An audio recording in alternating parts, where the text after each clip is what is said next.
Does Lindsie Chrisley have baby fever? The estranged daughter of Todd Chrisley opened up about the possibility of having more children after her shocking split from Will Campbell earlier this year. Plus, she gives her followers advice on getting through difficult times. It's a split many saw coming, including Todd Chrisley. In July, Lindsie Chrisley dropped the news on her Instagram that she and Will Campbell were going their separate ways after 9 years of marriage. They famously eloped without telling her father, Todd. Divorce rumors had been swirling for some time before she confirmed the breakup. Lindsie Chrisley hasn't been shy about giving followers an inside glimpse to her split. After all, she is a former reality TV star and the current host of a podcast with teen moms Chrisley Knows. When Lindsie is spilling the tea on Coffee Convos, she's dishing the dirt on her Instagram. She recently made a long post about the difficulties of co-parenting with her former spouse. In a lengthy caption, Lindsie reminds herself and others that she chose to have a child with Will, and nothing will change that. She relates with other single parents who are feeling sad and lonely about their situation. Lindsie Chrisley shares one son with Will Campbell, 9-year-old Jackson. Does she want more children in the future? Prior to their divorce, Lindsie and Will separated for a brief period of time several years back. Lindsie's Instagram followers are curious about how she's dealing with the most recent split. The Chrisley Knows best alum connected with her followers over the weekend via a question and answer session on her Instagram stories. Now that her marriage is over, does the 31-year-old want more children in the future? According to Lindsie Chrisley, she would have another child immediately if it was up to her. However, she leaves it in God's hands. With everything going on, she knows the timing isn't right for another baby. She's putting her focus on Jackson and healing in therapy. Knowing that Lindsie is going through it, one follower asked her how she handles moments where she feels broken. The follower revealed that they just divorced their husband of 6 years. Lindsie shared a lot of advice about how she keeps going. She leans on her faith often. The most important thing, in Lindsie's opinion, is giving into your feelings. Feel all of those feelings, she advised. There's no rush to heal.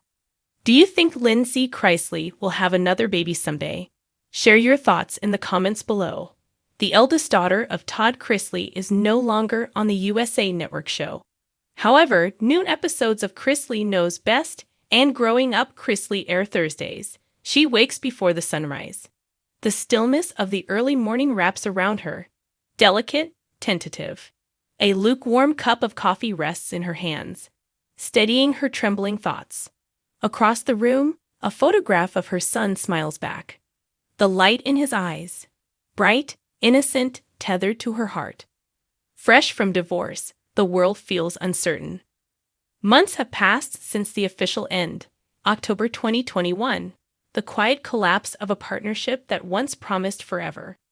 The ringing of the gavel, the crumpled papers exchanged, the hush in the house. Memory offers sensory fragments, and each carries weight. She's learned that dreams don't always reach the end of their journeys. Time has etched lines of reflection across her spirit. Therapy notes scattered across a desk, reminders of healing, of discovering that wanting another child isn't just longing. It's a declaration of hope, of faith in new beginnings. Her podcast, A Voice for Others Navigating Their Own Crossroads, has often guided her toward the truth. There's no wrong desire in wanting growth, in wanting to bloom. Motherhood was never a box. It was the truest version of herself. Her son's laughter, the way his fingers curled in hers, that midnight gaze of curiosity, these are still hers, echoing in her days. The pause between the co-parenting schedules gives her space to breathe, to imagine. The tiny weight of a newborn in her arms. Not replacement, but a companion for seasons yet to come. A sibling to their son, yes, but more than that. A living testament that some stories continue beyond endings. Her heart revisits the past, sliding between cautious hope and moments of doubt. She's asked herself whether she could explain it.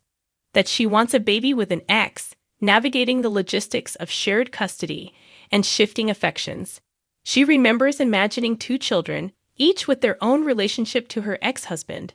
the emotional balancing act. Reality reminded her how complex that could be. Yet despite that, the thought remains, another child someday. She's also aware of how quickly emotions ignite when new love begins. Social media has been a stage for speculation. Baby items posted, whispers of a very active life. But behind the public feed, she walks carefully. Every post, every journal entry. Maybe I'll be pregnant before the end of 2025. Not a proclamation, but a quiet wish. She knows life doesn't match timelines laid out in hearts or calendars. Yet the ticking of time, of her own and her child's development, whispers onward. Evening arrives now without drama. She arranges onesies folded neatly in a drawer she's yet to open. The pastel hues, the soft blush, the pale gray, are neither announcement nor admission. They are solace. A talisman for possibility. A space where her desire isn't shameful, isn't rushed. A space where it simply is. Her affections have grown through estrangement. Family ties tangled, fractured.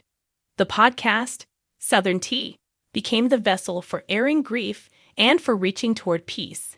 The words she's spoken, not to mend everything, but to release what needed letting go. The divorce left a scar, but also a path toward clearer vision. In that clarity, she's discovering the courage to ask for what she wants. A baby, yes, but also stability, integrity, wholeness. Some mornings, she imagines walking hand in hand with two little ones, his hand, her hand, theirs intertwined. And there in that vision, the ache softens, softened by love's quiet persistence. She's not racing toward anything. She's aware that healing is slower than desire. Yet seeds planted in readiness often flourish. One night, she journals again. I want to give Jackson a sibling. I want to give my heart another chance to love him the way motherhood taught me to love. She pauses, pen hovering over the page. No one sees the tear that escapes, but that tear carries everything: tenderness, longing, resilience. Family plans shift around her. Her parents, caught in their own turmoil, hover on the periphery of her future dreams. Estranged, perhaps, but not erased. She's learning that healing isn't always about reconciliation. Sometimes it's about reclaiming one's own narrative, one's own aspirations, independent of others' approval. That clarity gives her another strength. Another morning, she holds her son as he sleeps, his breath steady, his pose peaceful. She breathes in the paradox of contentment and yearning. The longing doesn't subtract from gratitude. It enhances it. She wants this, not because she lacks connection, but because love feels too expansive to be confined. Late in the night, she writes a note to herself. If, when, and however it happens, let it happen in grace. Not forcing, not fearing, just allowing. A prayer, a plan, a peace. Days pass. She refines her boundaries. She tells herself, if a partner doesn't share the desire for another child, that's a boundary, not a burden. If timing isn't right, she can wait. If clarity isn't certain, she can still nurture desire. In the swirl of new relationships, old memories, custody schedules, she finds small moments of affirmation. A daughter-in-law to be who admires her strength. A friend who texts simple words of encouragement. A morning jog that clears her mind. A podcast listener who shares her gratitude for Lindsie's honesty. Her desire to make space for more light in life. This is neither confession nor defiance. Instead, it is evolution. She stands at the threshold of possibility, welcoming the unknown with a heart that has known sorrow but learned how to hope again. She lays out a soft blanket in the nursery corner, toys gently arranged on the rug, not for right now, but for someday. In the quiet, she imagines a first laugh, a first step. She imagines her son's gentle confusion, then adoration, as he meets his sibling. She imagines nights where she rocks them both, feeling small heartbeats floating in harmony. And in that imagining, she finds a refuge. A place where the past doesn't tether her, but frames her. A place where desire isn't recklessness. It's the next chapter, unfolding with courage, tenderness, resilience. The house no longer felt full. It wasn't empty. No, not quite. but the spaces in between were louder now. The quiet was deeper, more personal. Lindsie had become used to the shift in energy since the divorce, though used to didn't necessarily mean comfortable. Each room whispered the before and after. The kitchen held echoes of shared routines that didn't quite belong to her anymore, while her bedroom carried only the scent of her own skin now, no longer mingled with another's. But the nursery, unused for years, was where her thoughts settled most often. She hadn't dismantled it completely, just softened it. The baby books had long since been packed away, but the shelves still held a few plush toys and a wooden block with her son's initials. The walls, once bright and playful, had faded gently with time. She often wandered in absent-mindedly, brushing her hand along the crib's edge, long since emptied of the toddler who had grown tall and clever and now lived part-time between two homes.